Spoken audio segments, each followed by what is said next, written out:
Over the past 20 years, we've seen many crises.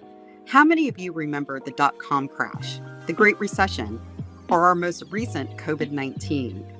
I can't tell you what the next crisis will be, but what I can tell you is there will be another one.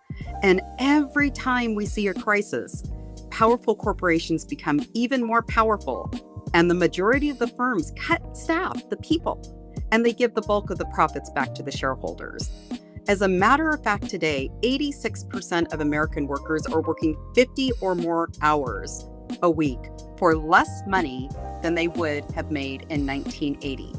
And I don't know the last time you went to the grocery store or the gas station recently, but every American is feeling the pinch of inflation and wages are just not keeping up. 20 years ago, we hired a third-party market research firm, and we asked them to do some research on the job market. Now, this was back when we were just coming off the days of keep a job for 30 years, get that pension, get that gold watch. But what we saw that things were changing. And what the research firm found was really what we call a new career economy. And the predictions were layoffs, outsourcing, mergers, loss of pensions, Social Security insolvency. And frankly, our coaches really didn't want to believe this would ever really happen. It was really quite negative. But guess what? The coaches were right. It didn't happen the way the research firm had predicted. It was way worse. And the new career economy then evolved into the battered career syndrome, which came into the big resignation, which was the big regret, which is today the big detachment. And what we're finding is the job market continues to change. And more people are really not finding the income, lifestyle, wealth, and equity they're looking for from the job market. And they're looking for new ways to build this outside of the career economy. So let's see what 2025 has to offer us. The latest Gallup survey discusses the workplace challenges in 2025. And the new label they put on the workplace is the Great Detachment. And if you look at these numbers, they're really quite fascinating. Employee engagement, the folks that say, I love my job, I see a future here, I love being here, it's at an 11-year low, only 18% of people. But the top line, these are the individuals that say, I'm actively looking or seeking a new job, and this number continues to rise. So if you look at the delta between the two and the trends that we've seen year over year from the folks that are extremely satisfied that the folks are looking, that delta gets bigger and bigger as we look into the future. So let's take a look at the folks that say, I'm really thriving at work and I love what I do and I see a future.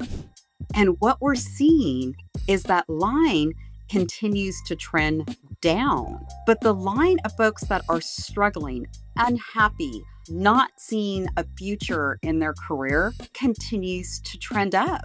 And what we're going to see is a crisscross of that line over time. So what does that mean in terms of this market data? That there are more and more people that are open to new possibilities and owning their career, leaving the traditional job market, because we continue to hear the stories time after time, corporate layoffs, downsizing, outsourcing. Matter of fact, the news, lots of government layoffs that are going to have that ripple effect. And bottom line is people are really open to saying, gosh, do I want to go back to the same job and live that definition of insanity, or am I ready to go out and own my career? So as we look at the Great Detachment and see more and more folks that are open to coaching and open to the idea of possibilities outside of the job market, it's kind of an exciting time in our industry. And frankly, ageism continues to be an issue as well. And folks are really just tired of throwing their resume into the internet black hole. We have so many great stories to tell. Many of our coaches and our clients were able to cross over from that corporate life. They were these corporate refugees. They had that corporate mindset, and they were open to looking at possibilities where they could actually own their career. Franchising really continues to be a bright light, and the outlook for the industry just continues to look very positive. Let's take a look at some key points from the IFA's Franchising Economic Outlook Report. In 2024, franchising outperformed expectations for a second consecutive year. Establishments that they estimated to have an increase of 2.2%, exceeding the original projection of 1.9%. Franchise employment increased from 2.2%, adding more than 189,000 jobs, bringing the overall franchise employment to just around 8.8 million. Some other key growth projections for 2025. The number of franchise establishments is expected to increase by more than 20,000 establishments or units, bringing the total to 851,000 units. Roughly, franchise employment is projected to grow by 2.4%, which is going to be adding approximately 210,000 jobs for a total of 9 million franchise jobs. The total franchise output is expected to reach $936 billion, or 4.4% increase from 2024. And the franchise GDP will grow 5% to reach $578 billion. So clearly, there's never been a better time to be a coach at the Entrepreneur Source.